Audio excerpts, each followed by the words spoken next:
what? Well, we'll see what happens with Mike Macdonald. He's got a lot of work to do because his team is finally playing some really good football. Boy, are they really? What do you make of this defense here over the course of the last month? Health helps. The move for Ernest Jones, we know, has been magnificent. And Mike Macdonald, yes, if you compete and you play well, we're going to find a way to get you on the field, has paid major dividends in the secondary.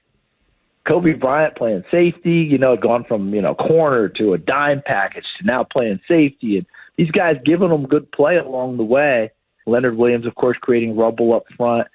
They look like a very good, cohesive, fun unit. And the first time I laid eyes on this unit was in preseason when they had joint practices with the Tennessee Titans, because I did a Titans preseason package. Mm-hmm. So I was there to watch practice and then do the game and watch that secondary compete and do well. So it's not a major surprise to me. I mean, week one, none of that's a surprise. Just that they went through that lull, where all of a sudden people are scoring and this going on. They're back playing really well. And that is just fun for me to watch. And then to find out, I wake up this morning and find out LaVisca Schmaltz is gone and Mike Macdonald's going to go be a dad. And business moves on, folks. I don't care what's happening.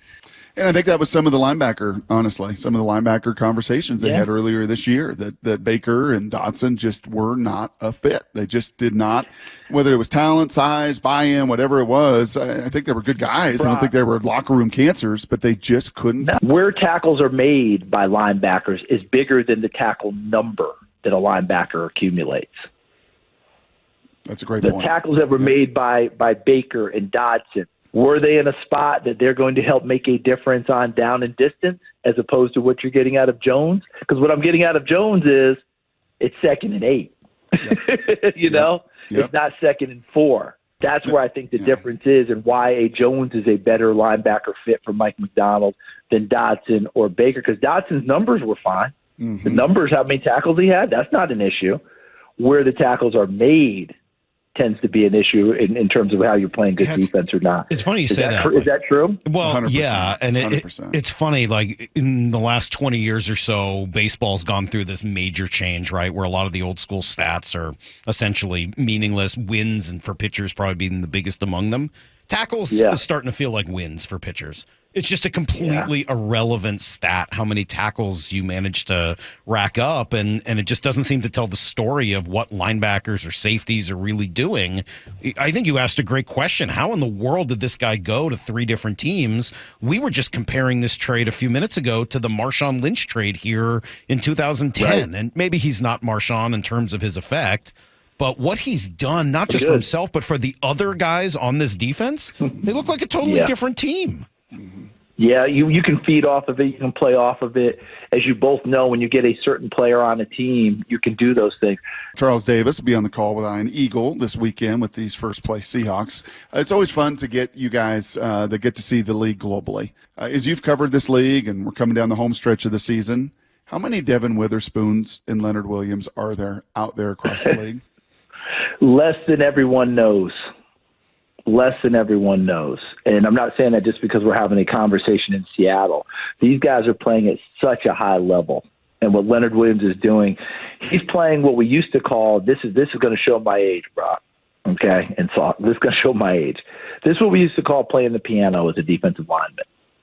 Playing the piano means to be able to move laterally up and down like you're playing a piano with your fingers. You move up and down the keys.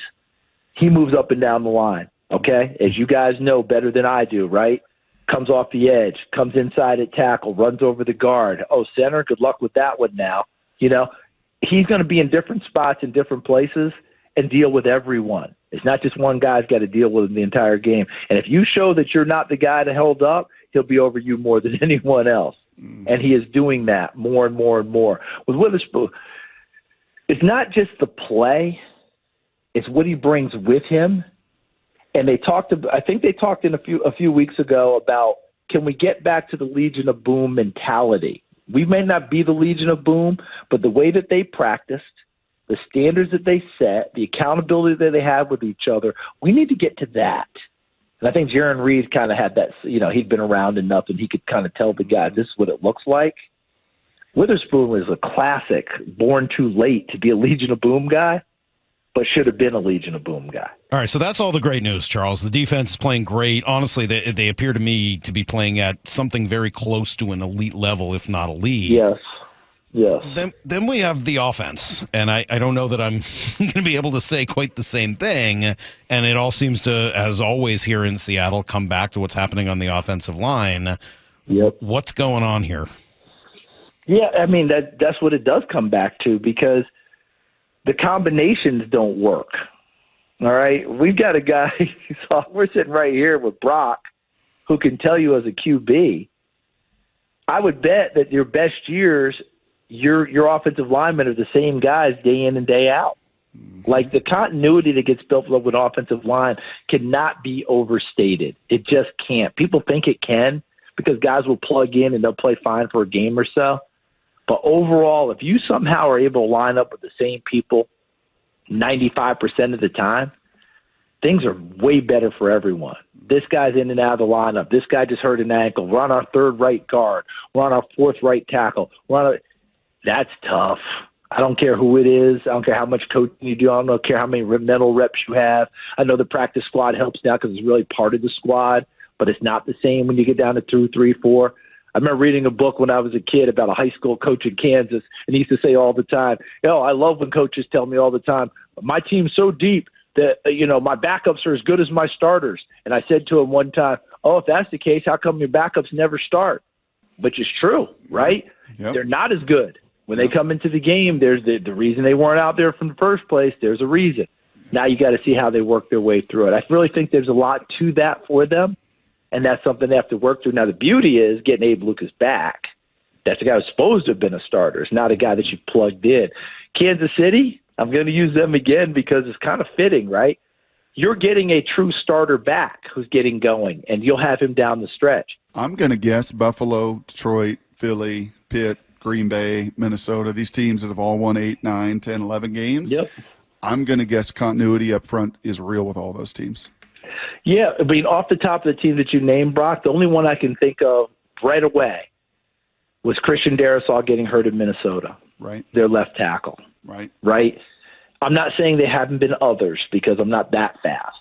But that's the most glaring one off the teams you're talking about that hits my head. The and rest yet of they them, went and traded, right? Continuity's pretty good. Yeah, Huh? But they went out, and I think the only trade at the trade deadline was, and that was a week before, was going to get an actual tackle from Jacksonville. So, yeah, having that continuity really matters. Last thing for me, Charles, I'm just kind of curious as you study Geno Smith. He's so fascinating. Yeah. I mean, he is such a fascinating conversation for us locally, with the fans, nationally, the narratives about him.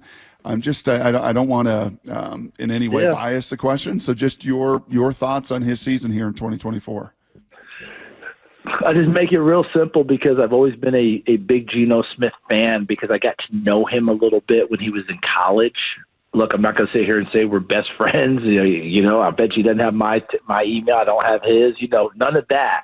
But when we see each other, he knows me. I know him, that sort of a deal. And I am a fan and a real fan of how he's responded in his career.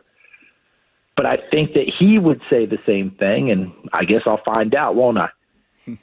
If the interceptions are cut in half, we're having a whole different conversation about him and the Seattle offense. And I think that I'm very aware, and I'm sure he's aware, I don't know why we're at that stage. Like, he keeps talking about things to clean up. Some of them, look, we all know. There's times when you throw that football, hands get involved, ball gets tipped, it's not always your fault.